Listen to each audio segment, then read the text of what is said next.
வணக்கம். இந்த உலகத்தில் துன்பத்துக்கு காரணம் என்ன அப்படின்னு கேட்டால் புத்தர் ஒரே வார்த்தையில் சொல்லுவார், ஆசைதான் எல்லா துன்பத்திற்கும் காரணம். அதனால் ஆசைப்படுறதை விடுங்க.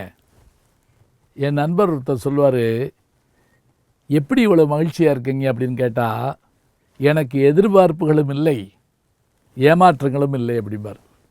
இதை கேட்கவே நல்லா இருக்கு பாருங்க.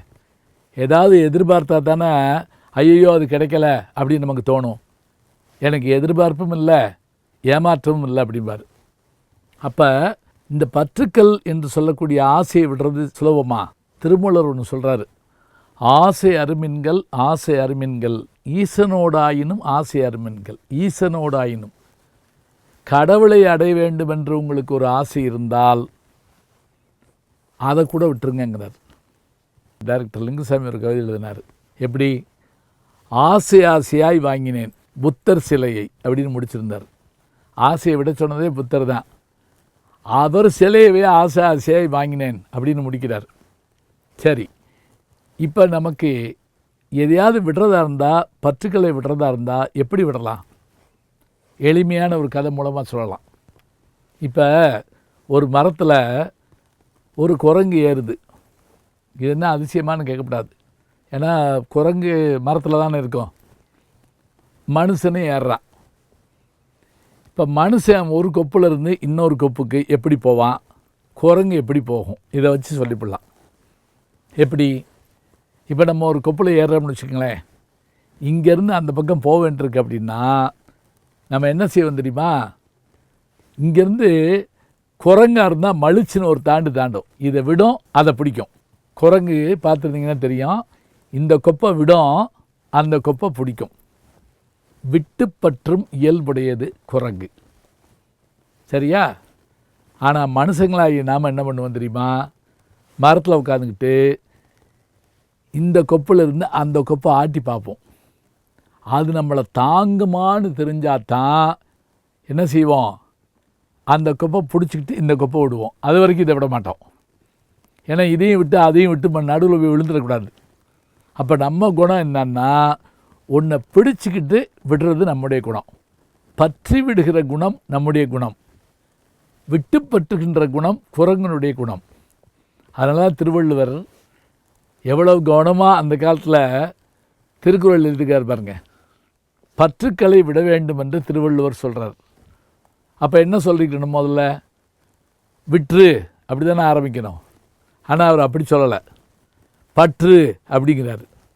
என்னடா அது, பற்றை விடுறதுக்கு முதல்ல பற்றுன்னு சொல்கிறாரு அப்படின்னு நம்ம யோசிக்கிறோம்.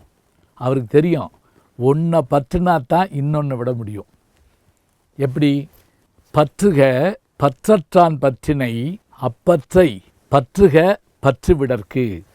6 தடவைக்கு மேலே இதில் பற்றுங்கிற சொல்லு வருதுங்க. இதுக்கு என்ன அர்த்தம்?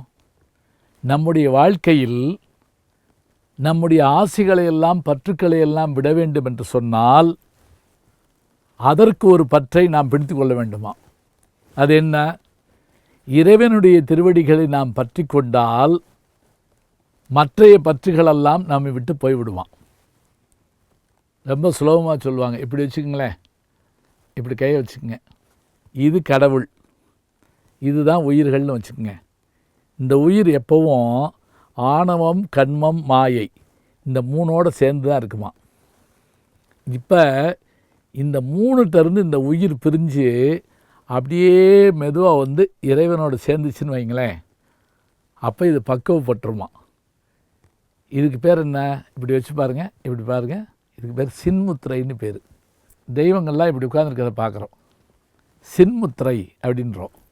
அப்போ இந்த உயிர் இறைவனோடு சேர வேண்டுமென்றால் இறைவன் மீது பற்று வைக்க வேண்டும். ஒன்றை பற்றி கொண்டால் ஏனைய பற்றுகள் நம்மை விட்டு போய்விடும். ஆசையை விட வேண்டும் என்று சொன்னால், ஆசைகளையெல்லாம் விட்டவனாகிய இறைவனுடைய திருவடியை நாம் பற்றி கொண்டால் நம் ஆசைகள் போய்விடும், துன்பங்கள் போய்விடும். எனவே பற்றுக்களை விடுவதற்கு பற்றி கொள்ளுங்கள். நல்ல செய்திகளை நாளும் சிந்திப்போம். நாளை சந்திப்போம். வணக்கம். அன்புக்குரிய யூடியூப் நேயர்களே, நீங்கள் இன்னும் என்னை நெருக்கமாக பின்தொடர வேண்டும் என்று சொன்னால் ட்விட்டர், இன்ஸ்டாகிராம், ஃபேஸ்புக் போன்ற சமூக வலைதளங்களில் பின்தொடர்ந்து வாருங்கள். நாம் முன்தொடர்ந்து செல்வோம்.